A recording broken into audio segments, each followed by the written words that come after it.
What about it? Has everybody used it here? I don't know. I don't know if everybody has. Have you been able to look at it, Javi?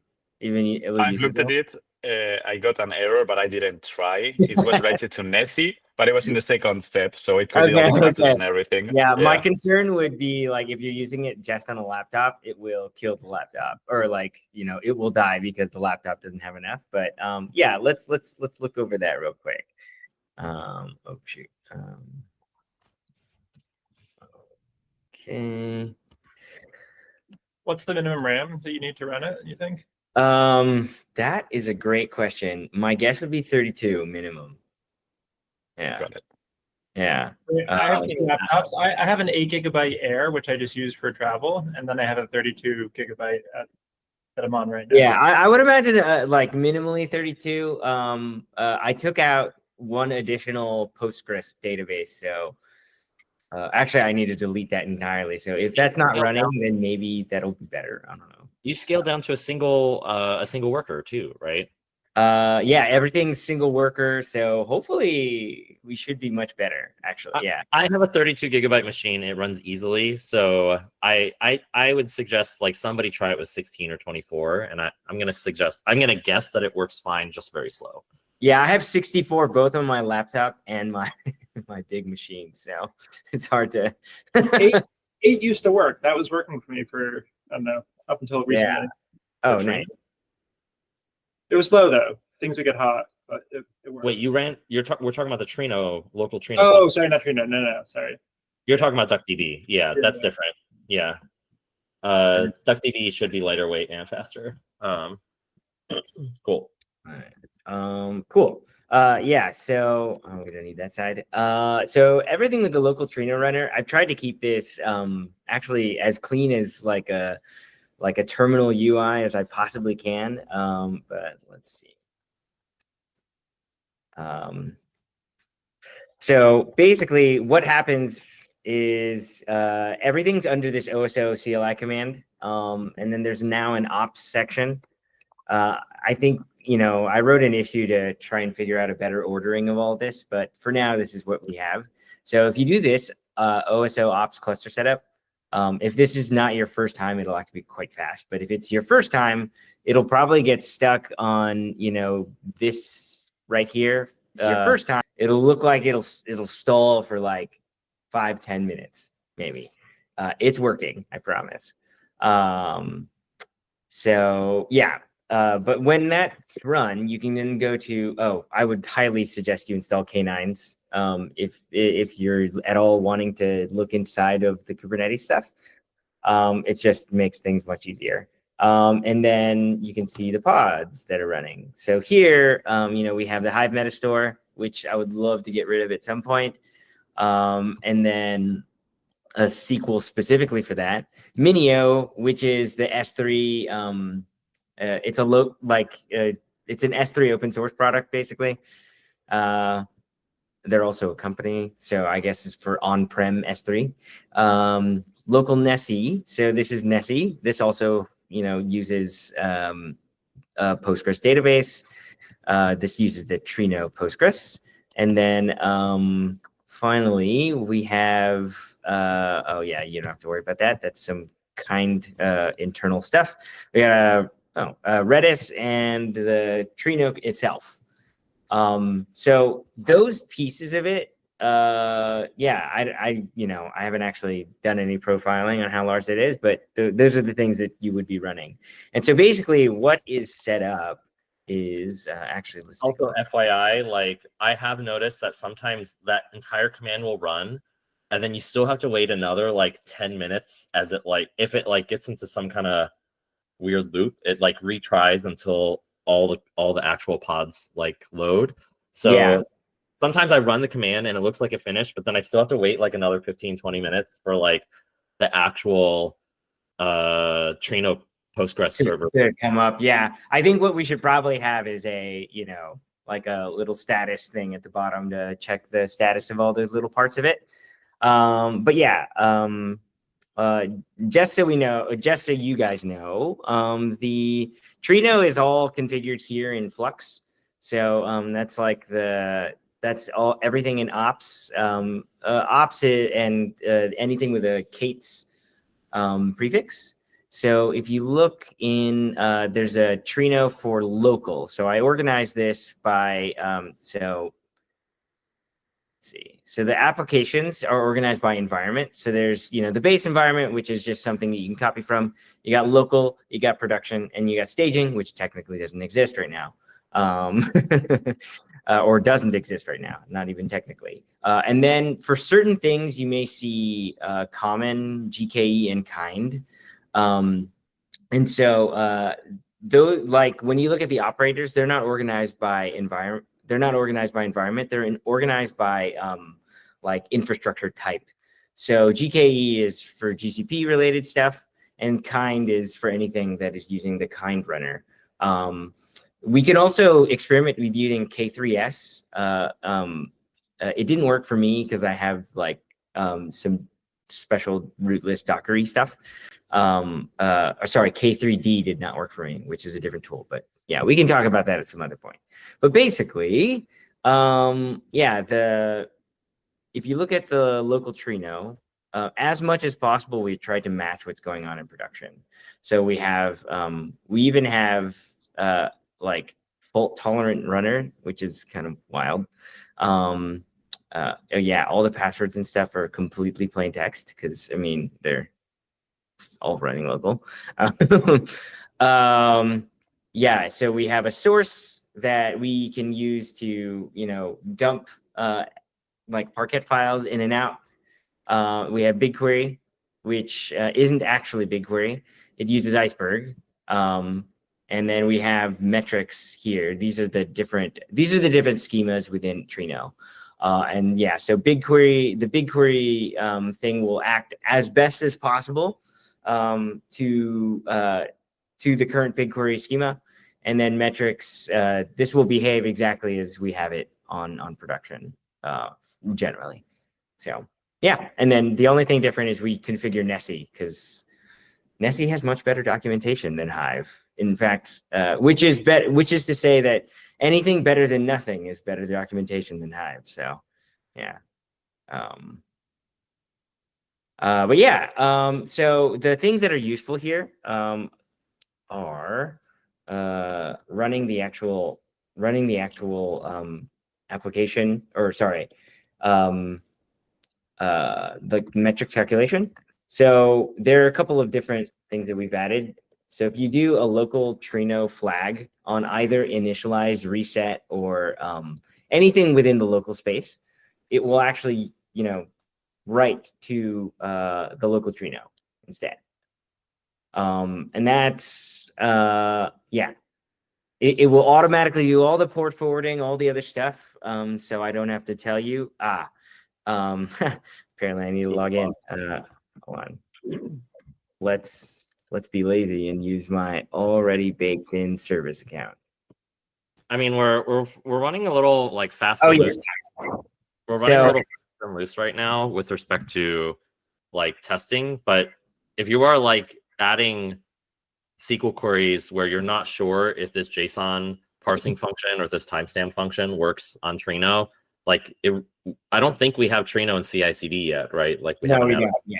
So yeah, that is the two things that you should be looking out for, and the reason why you would want to use this. So it's not faster than the DuckDB pool, the DuckDB runner. You should almost always use that. But if you have to do JSON related things or some weird timestamp function, like if it's not date trunk or subtraction or addition of dates, then you're going to do something that maybe breaks on Trino just because the dialects are maybe different.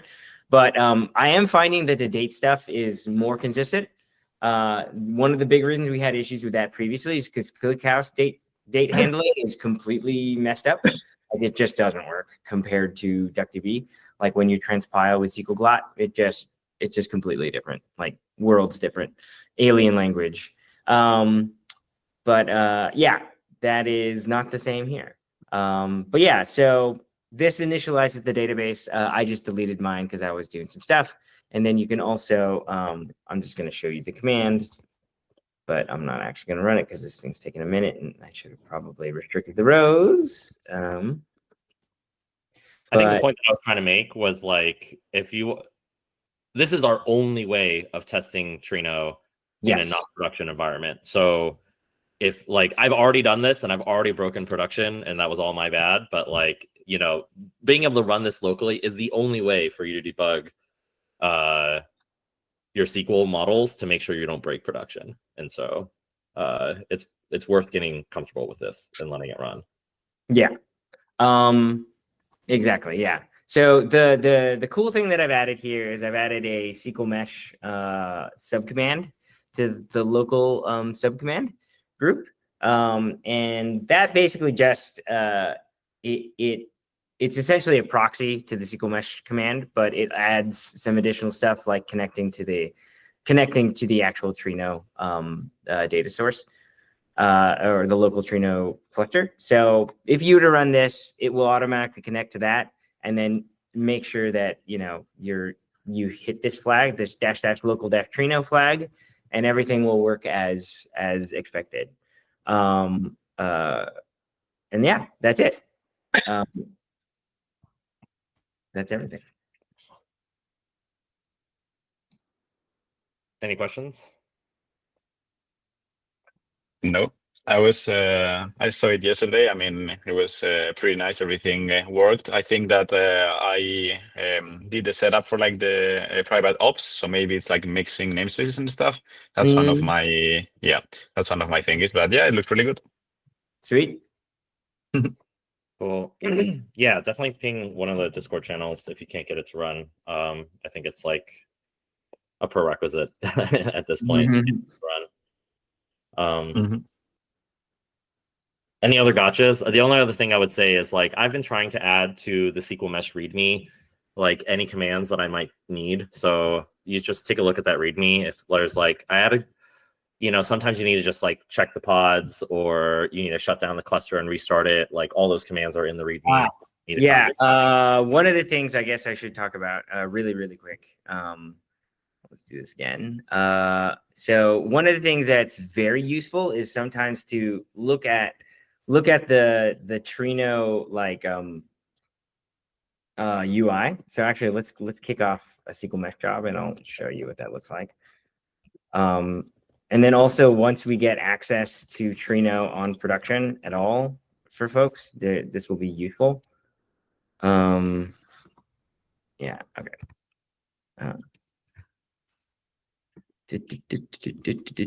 Cool. Okay, so if you open this up, actually, sorry, let's look over what that command is again. Sorry, my windows are not where I want them to be. Okay, so this is the port forward command. I'll probably make like a helper command so you don't have to remember all of this. But we'll put this in the doc for now.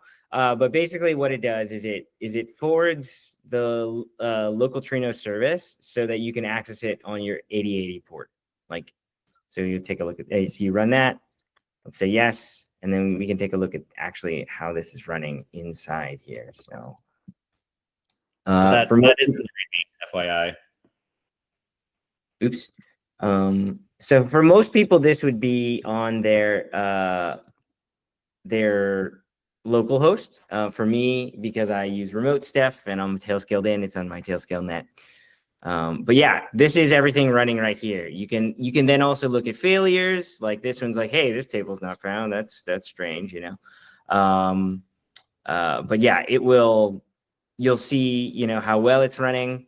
If it's stuck, this is a good place to go. If you get an error, this is a really good place to go, because when you look at user errors, it'll show you why it failed.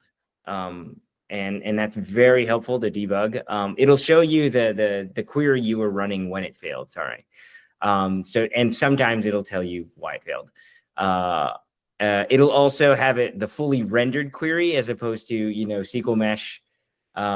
Even if you render the query in SQL Mesh, it's not going to give you all the correct, like, or it's not going to immediately give you all the parameters it's using for execution. So so this is actually probably a better place to debug those things. But yeah, yeah, that's it actually. Cool. Do you mind if I go next if we're on SQL Mesh related stuff? Because Yeah. it's good to get your Q&A on like model writing. One very quick question. Is there an intuition for how, like, what date range you should do when you're doing kind of a test query based on how many rows have been limited? Oh, So if I do a row limit like 10,000 or something, and then I do a date range a year ago or something, I'm probably not going to get anything back, right? no, probably not. The problem is it really depends on data source. Yeah. It really depends on data source, and the bigger problem is for like things like traces and stuff. Right. Yeah, that's just not possible. Okay. Yeah, Ray and I were thinking about creating like synthetic data that we know to be correct. Okay. Yeah. So it would be like asking a different question. Tell me if I'm misunderstanding this, but like there's two kinds of date ranges, and you have to make sure they're in sync, right? So there's the date range that you specify into SQL Mesh Plan, and if that is completely out of bounds, you're like completely missing anything. And if you have empty rows or empty tables, you may not be stress testing all of your models, right? And then there's the date range that you specify into initialize, right? Those are two separate things that have to be lined up. So what I typically do, tell me, Reuven, if this is wrong. Do you use the -m-d flags in initialize, Carl? Yeah. So -d will tell you like how many days from today backwards am I going to get data for, right? In my row restrictions. So if I do -d7 or -d14, that tells me that it's probably a good idea for me to set my SQL Mesh Plan. I could backfill the whole thing and probably be fast enough, but I could also specify a date range like from like, however many days backwards you specify. Right. But the other thing you also want to be able to do like a 1 year, right? Like that's No, I'm less concerned about that. I'm more. Oh, okay, great. Yeah. Okay, so I think that is part of it. I guess what I. Yeah, or just having I don't intuition. think we're gonna ever have the ability to write a 1 year initialize, right? That's not. Oh no. I mean, unless it was synthetic data, right? Like, oh yeah, I don't think that's what we're talking about. Okay, Yeah. cool. Okay, Sorry. cool. I didn't mean to But cut you the other thing is everything sorted by date automatically. So if you do a row limit of 1,000, okay, so that's No, yeah. So some of the sources right now are not specified by date. Got We should do an inventory of those things, I guess. If we continue, some of it was written as like a really quick, like, oh my God, let's just get this done. yeah, totally. Yeah. So and then some of them require date ranges. So yeah. So it's a mix right now. So there's no guarantee. I tend to get like 10,000 records. But that Yeah. Okay. I don't know. I don't know how far back that goes. So yeah. Cool. Great questions. Any other questions around running SQL Mesh with Trino or Jitsi or anything? I kind of want to go next because I have some questions around how to write models, and I'm sure other people would have too. So in terms of like what I did, one of the things, is just like everything from between staging and the event tables that we have. I was trying to move as much as possible over to SQL Mesh. And the core models there are in events dependencies, in events funding, and in events GitHub. And it should be the case anytime we have like time series data, as we do in events, we probably should be doing incremental by time range. So I'm sure I'm not the only person that has questions about like what's the best way to partition incremental models. So let me point out a couple things first. And this might be most relevant to you, Carl. Like by and large, SQL Mesh allows you to use any dialect that you want, which is nice. But like I think the last time we spoke about this, we want to converge to having Trino dialect be the source of truth and like the main thing that we converge on.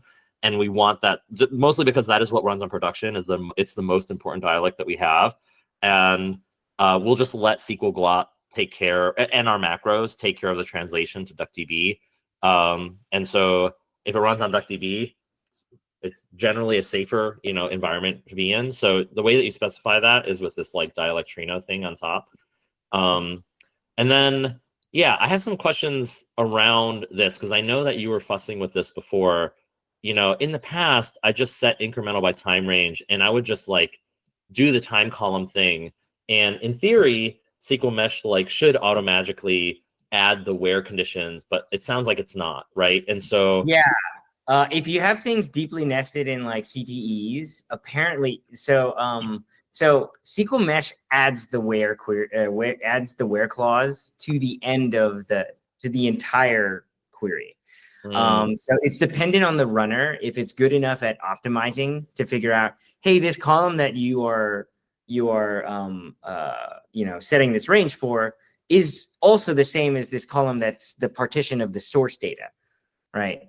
And sometimes it's not good enough to do that. Like I found that a couple times with Trino. So what I have done is anytime there's a CTE, I make sure that I put that in there. you But if it, explicitly add at start at end conditions. yes, Could you give me an exactly. example of where you do that? Because I don't. Wait, did you? Yeah. Am I on a great stale? question. I don't think so. Give me a second. Hold on. I think in I just pull just in case I'm on a stale. yeah, Intervent's GitHub is a good example, actually. Yeah. So You can see. okay, so these magic variables start DT and end DT.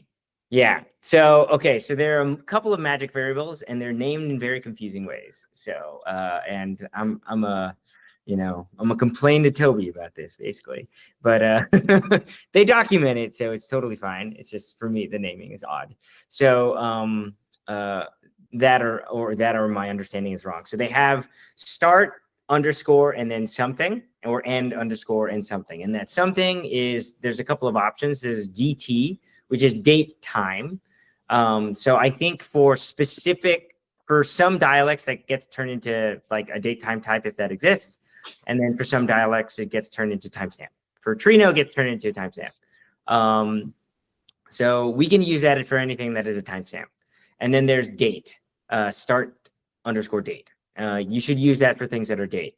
Now, in general, both DuckDB and Trino are smart enough to be able to compare timestamps for dates, luckily. However, there are certain cases when you're pulling data from, I ran into this with pulling data from BigQuery, and BigQuery for certain things requires you use partitioning if the data set's large enough.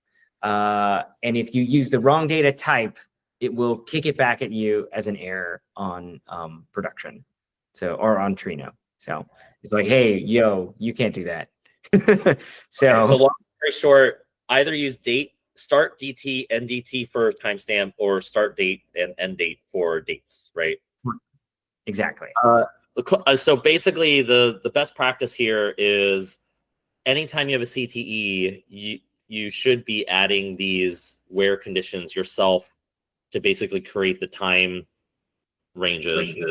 But you don't need to do it at the end query because SQL Mesh will do it for you there. Yes, exactly. The only time, there's a single exception to that, the only time that you would need to do that is if you're querying BigQuery and the partition that you're querying in BigQuery has somehow a different partitioning column. So that's actually present with the staging models for Superchain. So we use block timestamp, which we convert their Unix timestamp into the timestamp type. But DT is the partitioning column. So that's the only one currently for which it's relevant. Got it. And then how do you suggest setting up batch size? Yeah. So I don't have a really good, so I have I don't have a really good reason for the numbers I'm using right now, but here are why I use these numbers. So if I assume it's going to be rather like dense data, I try to make it batch size 90. And the reason for that is mostly Trino is pretty good at being able to split things, actually do essentially the map part of the map produce, but sometimes it's not. So what I do, and if it's not able to split the query up enough, then it will mean that it uses up way too much memory on one node. So yeah, so if I feel like it's going to be huge, I put 90. So that's a lot of like the traces data. I try to put 90 there, just like 3 months. If I feel like it's probably going to be fine, then I put a year. And the only reason I do this is when SQL Mesh runs, it runs like these things in succession, and it has these checkpoints. So if for whatever reason it failed, like in the middle of running everything, it has a checkpoint of where what last was, so we don't have to start all the way from the beginning. So 365 I think is a good number, unless you're like, oh yeah, there's like nothing in here, so I'm not going to put any batch size or batch concurrency at all. So. Okay. And how do you set the batch concurrency? Oh, I set everything to 1 right now. Only because, and actually, yeah, we should probably always set this to 1. There's a fix that's not yet up on Trino, like the latest Trino, but essentially what happened is if you have multiple writes to Iceberg, from multiple partitions, even that somehow failed, and that's because of something that there was a bug in Trino, basically. So yeah, but hopefully actually when that's enabled, our whole thing will run slightly faster. So okay, all right, so TLDR, batch concurrency, you're usually setting it to 1. Batch size is either 90 or 365 depending on how dense the data is, and we will optimize in the future. Yeah, exactly. Okay, what about how, like, does this cron actually do anything, or is that actually scheduled by Dagster? So that's so it doesn't do anything. It doesn't do anything within Dagster. It's just a notification to SQL Mesh about how often should, like if the data is okay, then if you set daily, that means that if you run it more than once in a 24-hour period, it'll only run once for this specific model. Okay, so it's basically signaling to SQL Mesh how often you need to run this thing. Got it. Exactly. Yeah. Same thing goes for like monthly or weekly. So yeah. And then how do you typically set how you partitioned? So this is another thing we'll have to figure out like with time. But right now, I'm trying to do partitions by things that I feel like have large buckets that have enough data. If you set your partitioning to be too small, that is very inefficient for Iceberg. So you should have at least like, once there's a sort of average density of data in like your period of time, you should target about like, each partition, I guess, like the way that Iceberg writes is you want the files to be writing, at least close to the maximum size or the maximum size of each Parquet file, right? So which is about 1 gigabyte. So so for this one, I'm splitting by event type and time because I know that those will be fairly large. Okay, so TLDR, you want your partitions to be about 1 gigabyte each, and so you set partitions to kind of finagle it and slice and dice. Yeah. Well, you want them to use, you want them to optimally bucket within 1 gigabyte. Yeah. Got it. And why do we need grains? Like, what are grains? That is completely a SQL Mesh thing. It is actually a way to define like semantically certain things. I've just been setting it sometimes. You don't have to set it all the time. For right now, don't worry about it because I may actually do some different stuff there. Yeah, like you don't set a grain, what happens? Yeah, nothing bad. Okay, all right. Ignore. Cool. Yeah, yeah. So I'm experimenting with that on my own because I believe I can utilize it for my semantic modeling like Got it. plugin that But it's I'm not at. a cluster. It's not like the BigQuery equivalent of a cluster. No, it doesn't do anything like that. Yeah, it quite literally is metadata. Okay, cool. Those are all of my questions. I'm sure other people have questions. These are good questions. Yeah. Yeah. And it definitely, we need an FAQ of this stuff. Yeah. Yeah, something.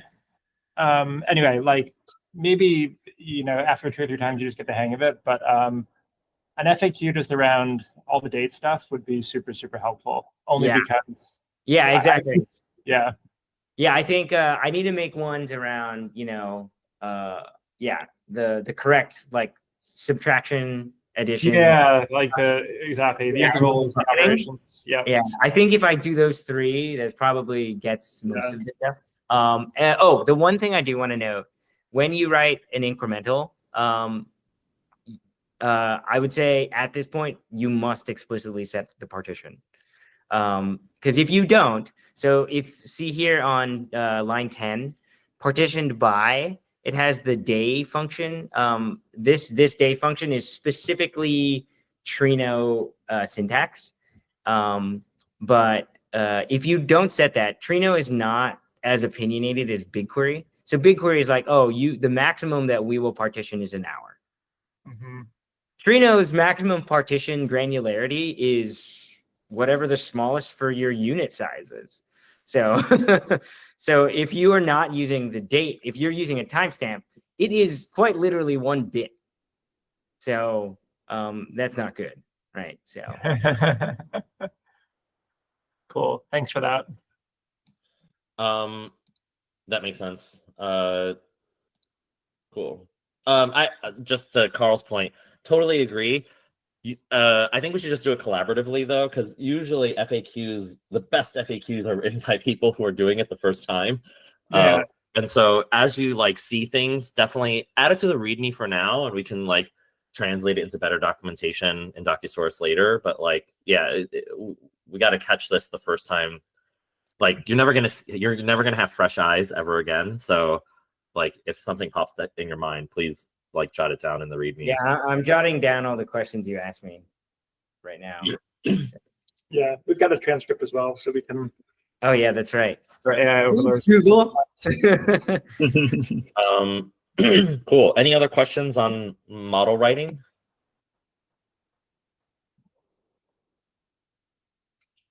Okay. Yeah, Oh, let's go ahead. No more questions. My only other thing is like a 30-second, quick,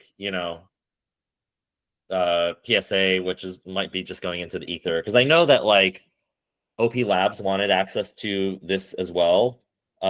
This OP Lab or OP Atlas data set. We might want to. I think we're going to continue using Google BigQuery Analytics Hub / Data Exchange for sharing source data, right? I think that's still the right way to go. So one of us at some point, medium-ish, lowish priority, we should make an Analytics Hub version of this OP Atlas data set to share with Michael, because I think he was the one that was asking for it specifically. But yeah, it's all in here. We just need to wire it up. That's exciting. And then and then this, I know I've done this demo already for internally, but yeah, www.opensource.observer/status is now we have a status. And I don't know why Dagster went down, but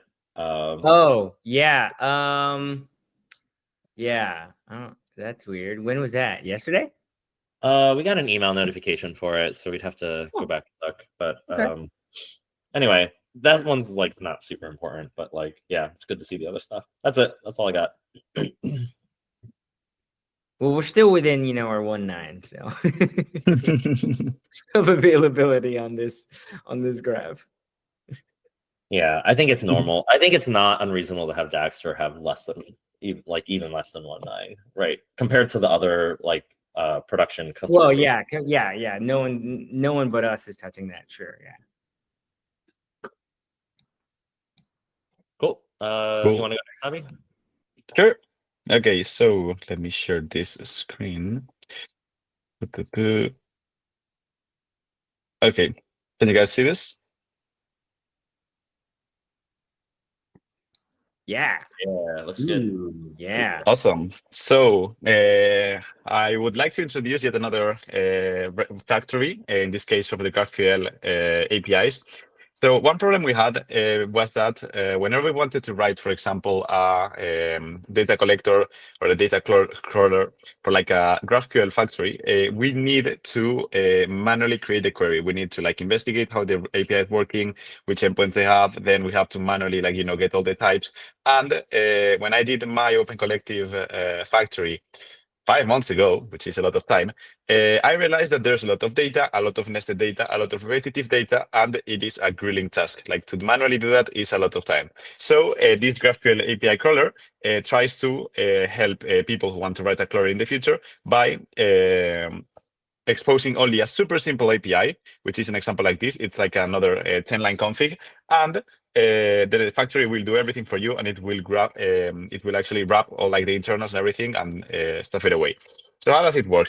You just have to import the GraphQL resource config, which takes a name for the asset, an endpoint for like the GraphQL endpoint, and a maximum depth. This one is super important because we will use introspection to basically create the query automatically until that depth.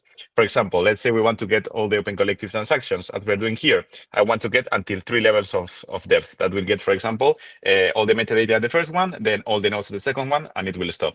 And then it also supports parameters. So for instance, I am asking it to get all the 10 transactions with a type of credit between these dates. And then we also have support for an optional transform function. What does it whenever everything's finished? For example, I filter and I only get the nodes because Open Collective returns some metadata, which, for example, we don't use. And you just have to put the query, for example, I want to get transactions, and the type. And everything will be done automatically. The Dagster asset will be created. It will show up in the UI. It will use all of our like tags and all the Dagster config that's like specific to us. And it's just plug and play. And this will generate a query like this that goes really, really, really, really. And then you just have to quite literally call it and add, for example, a prefix in which folder you want to like put it. And when you run it, you will get the 10 transactions there. I want to show in contrast how this looks. So share a window and here. Okay, so this is how we used to do. We had to, for example, define all of the individual classes for DLT. We had to investigate. This is a lot of time spent. We have to manually create all of these small subclasses to be able to like actually wrap everything up. And in the end, this is a lot of code that has to be maintained, a lot of code that can break, and a lot of man work that we could be spending doing a lot of things.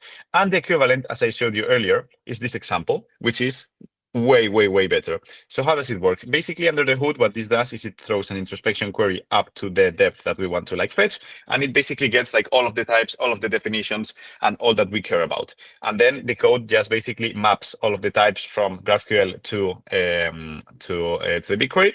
And it recursively maps and recursively builds the query, and then it just executes. And in the end here, it just runs the query with all the parameters, with all the fields that we generated, and it just runs it with the client and execute it.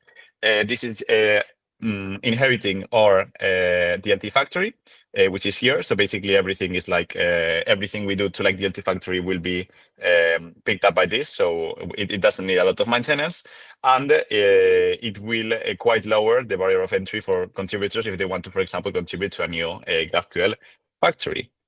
So that is one of the first thing I wanted to show. Any questions on this so far? This is amazing. This is great. Really, really nice work. Yeah, I dig the presentation as well. No, we get rid of all this code. That's what, music. Well, you know. What if we? I mean, this seems like a P2 or something, but it'd be nice to rewrite our GitHub crawlers for this way, right? We don't use the GraphQL. We use the rest. Well, yeah. So we use a mix maybe. So maybe some of the GraphQL things, but I don't know actually. I haven't touched some. I mean, they should be equivalent, so you should be able to fetch anything you want from the GraphQL API, right? Not exactly true. Not exactly true, which is why we switched back to the REST API. Well, we have also a REST factory, so that should come in handy. One thing I want to do is to rewrite, for example, the npm one or the OMP collective to use like the new versions. It's like a P2, so we have more important things to do, but yeah, that's in the radar. And the next thing I wanted to show was the key metrics. So basically, we have a new addition to the factory, so here metric factories. So basically, this is like our entry point for all the metrics in SQL Mesh. Okay, let me start. So what's a key metric? For those that don't know, a key metric is one metric that we compute over all time. For example, let's say we want to get all commits over all time for like everything, for all artifacts, for all collections. We have a new type of query, which is like the key metric that does this. Before, what you have to do is you have to go to like these awesome metrics. You have to, for example, go here to commits.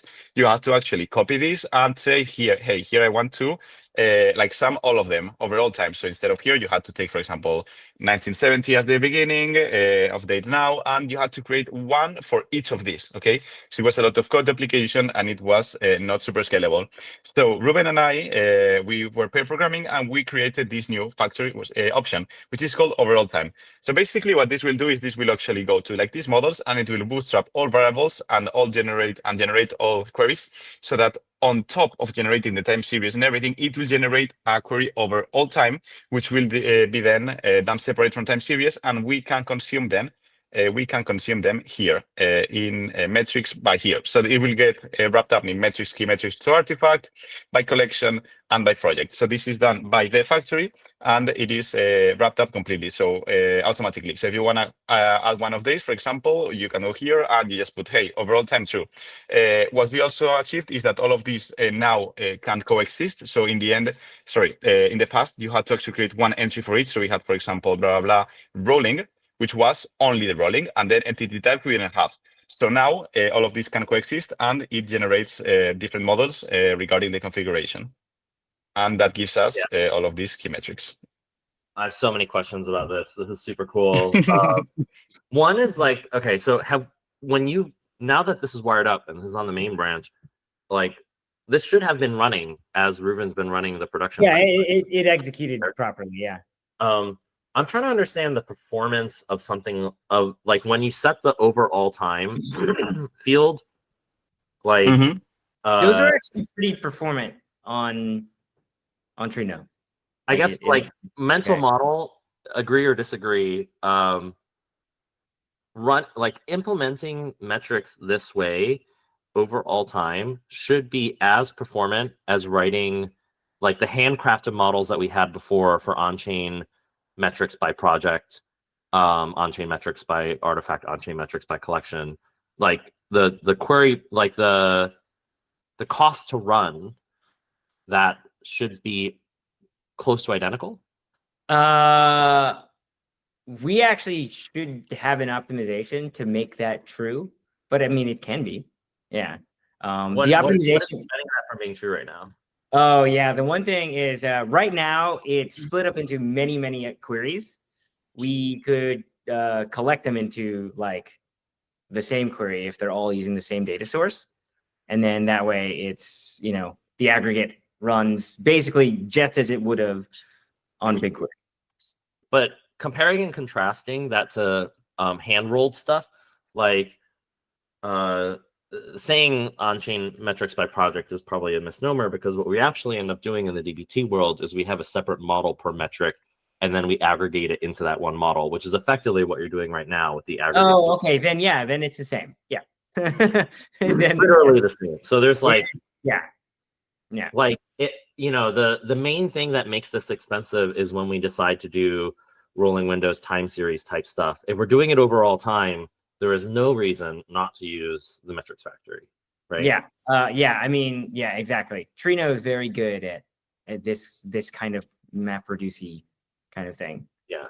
Okay. Cool. So, and if we wanted both the key metric version of this and the time series metrics version of this, you'd have to have two separate configurations here, right? Or no? No. That's the whole point. We yeah. yeah. So for example, I think commits is one I like showing. So commits like this. So basically here in commits, we have like all of these time aggregations. So we are like doing daily, weekly, and monthly. And then as well, we're passing rolling config. So we'd like, do all the rolling window. And then as well, it will generate overall time. So this basically will generate all of those models. And then depending on which type of model, it will, for example, for the aggregate key metrics, it will filter out those that are key metrics and then aggregate all of them. But all of them are created normally. So this is create, for example, commits by artifact over 90 days or over whatever. So yeah, I just realized this is funny, Javi. On line 44, Yes. we Uh-huh. added 10 Ooh. testing number. We didn't revert it. Oh. This is me. This is 100% me. Yeah. I remember we were doing this. Can we make that 180, I guess? Absolutely. Yeah. So line 40, yep, here. 180. Okay, fixed. So just to clarify then, if all I want is the key metric and I don't want the time series metric, I You would just have to add those fields. Yeah. Yeah, just Yep, literally so- it's ref and overall time, right? Yep. So like That's this. Cool. Yeah. Exciting. Yeah, okay. I'm gonna have to play with this a little bit more. But this is super cool. I'm excited to get more models this way. And then also everything in OSO metrics folder, Mhm. is it similar in behavior to the models folder where we can add some folder hierarchy and it flattens out?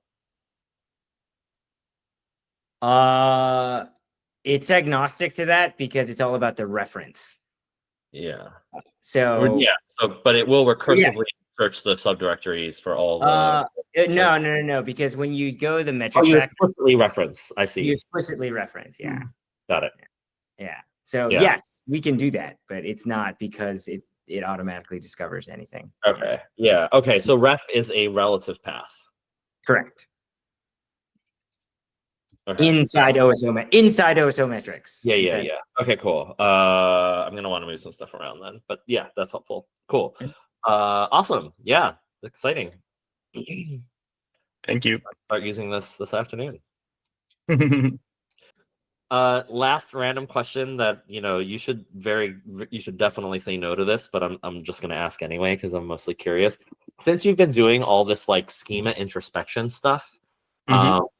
like it naturally leads me to wonder like how hard would it be to write like a schema like to basically replace Hasura with our own Next.js endpoint, right? Again, you should definitely say no to this, but like basically it's like okay, schema Rust. introspection. No. It could be a Python generator that creates like GraphQL files, right? In Apollo or something like that. But basically, like, yeah, some kind of script that would like do some kind of database schema introspection, auto-generate the GraphQL schema, for Apollo or whatever framework we want to use, and then like auto-generate resolvers to connect, to the database according to that schema. How crazy are we talking here?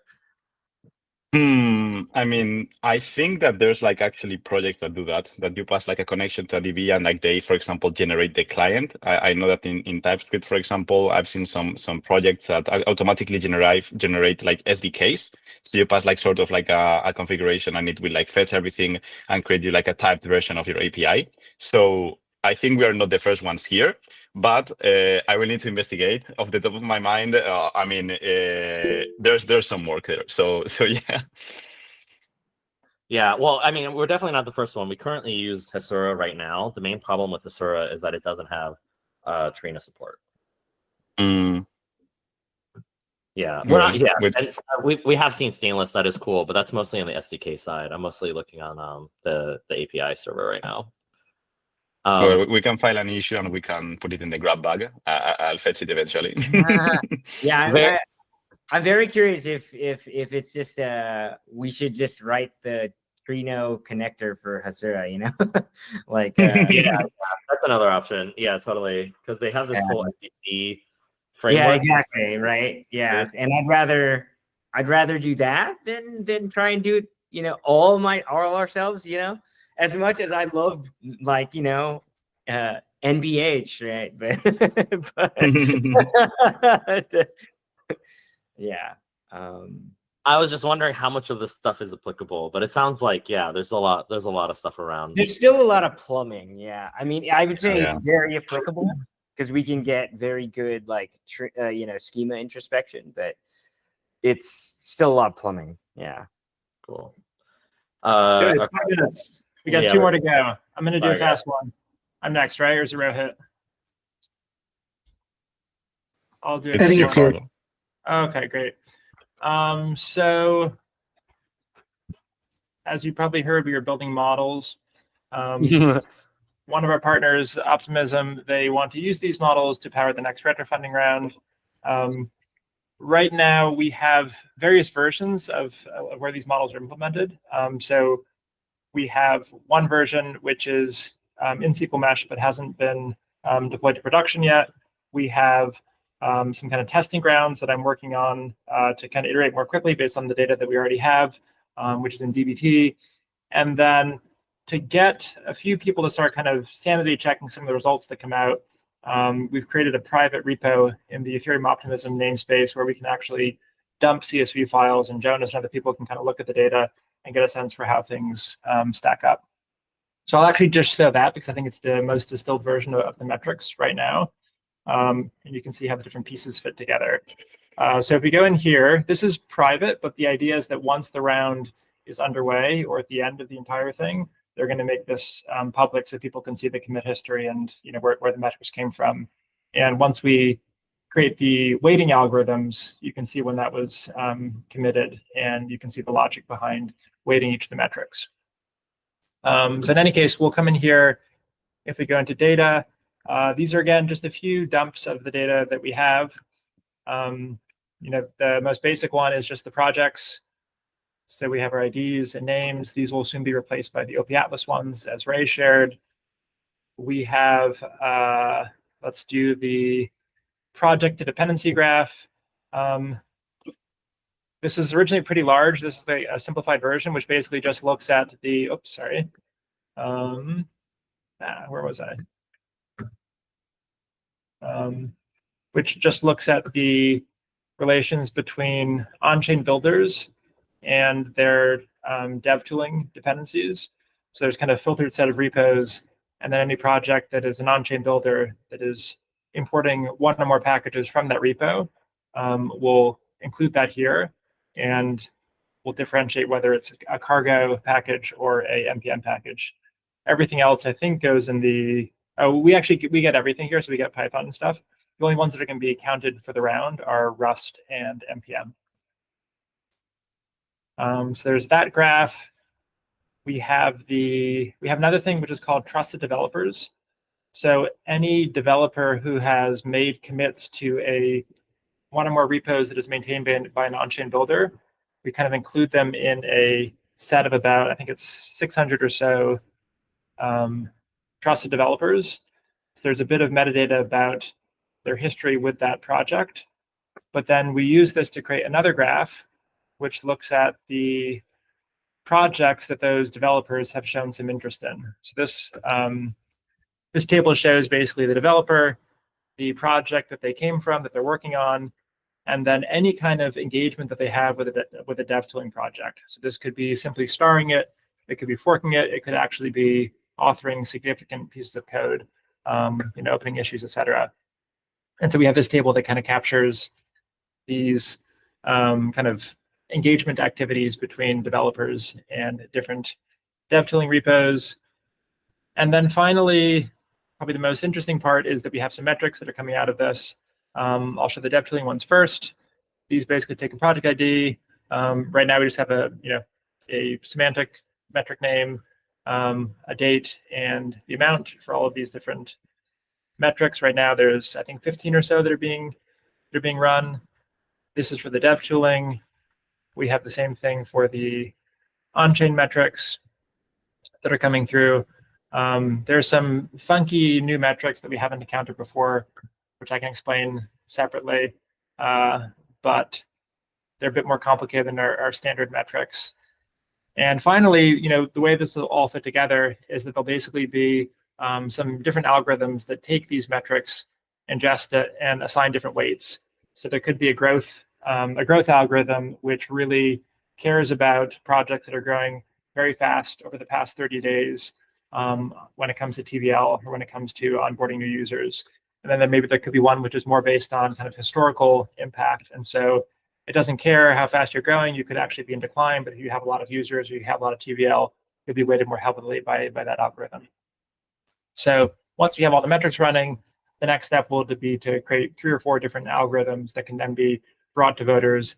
They can see which allocations they like the best, and that will then determine the rewards for the first round. And we'll be uploading those. I think here is where they will go. And again, these will be kept private until after the round, and then we'll show the weights. Any questions? Is it a requirement that we snapshot the data in here? It's not a hard requirement. I think going forward, we do want to get other data scientists to be able to work with this data. And right now, I mean, yeah. I definitely, I mean, like to the extent that OSO is all open anyway, I think it's more like you lose provenance, right? Like, right. We're going to delete some models or we're not sure where this connects to. And I don't know. Yeah, it would be nice in an ideal world that the Jupyter notebooks just connect directly, but I know that some stuff is thrashing there still. Yeah, and I think that they are, we'll see how much of an issue this is, but they don't want people kind of seeing exactly how we're testing on the weighting algorithms. So keeping that private. No, I understand. Like that's not what I'm saying. I agree that the private repo should be private for now, but more that eventually when you want to start sharing like the eval algos, if you do, then just having like a live connection, right, would be nice. Oh, yeah, sure. Like direct provenance to the data source and the model that produced that data source, and you can also iterate on that as well. Yep. Yeah, I mean, all of these are just literally models that we have, and I'm just grabbing a snapshot in there. And so there will also be a model that basically has the weighting. And so you can reconstruct any of these directly from source.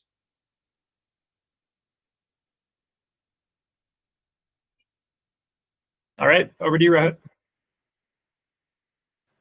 All right, great. I can keep it quick. While I'm pulling up the notebook here, quick context. It's the first time Gitcoin's been trying to run a retro round. They've been known in the ecosystem for quadratic funding. They want to go multi-mechanism and bring in more allocation mechanisms into the play. So they asked for our help to figure out how do they go about in picking essentially which grantees should make it to the retro round. So this was based on, let me make sure.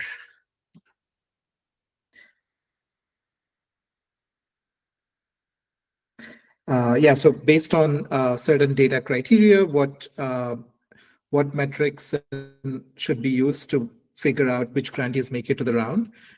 So I'll quickly go with the logic here. So to look at, we at a highest level, we looked at 2 criteria. One is how much GMV or how much grants a particular grantee has secured in the past from Gitcoin.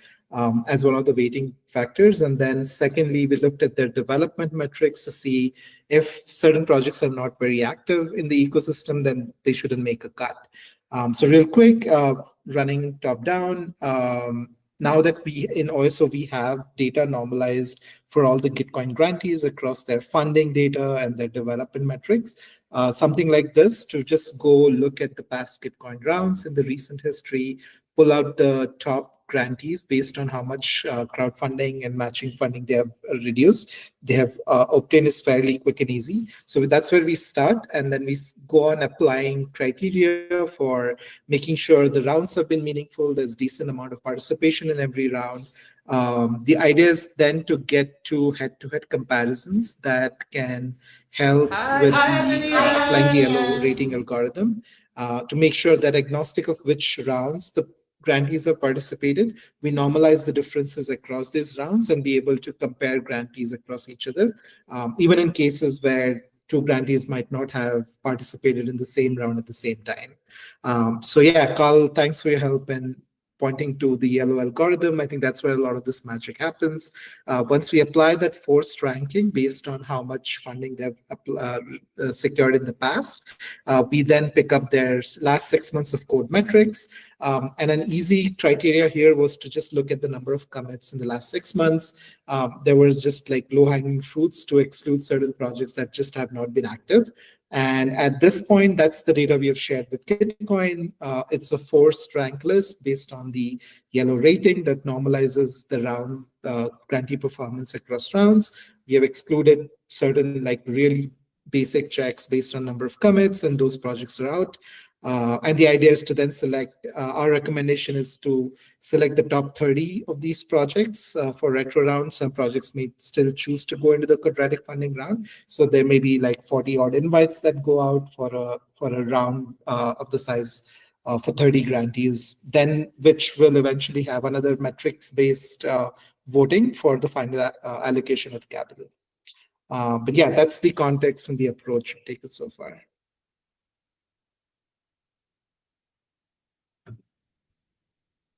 Any questions? That's cool.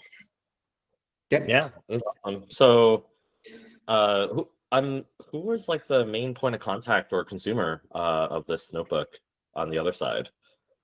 It's the Grants Council and the Gitcoin Grants Committee from within Gitcoin. Got it. So we have representation across product, community, and the foundation.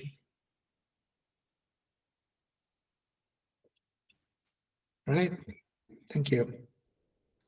Awesome.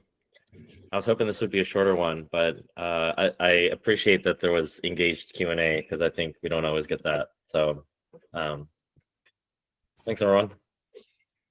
Cheers. All right. Bye. That's all. See ya.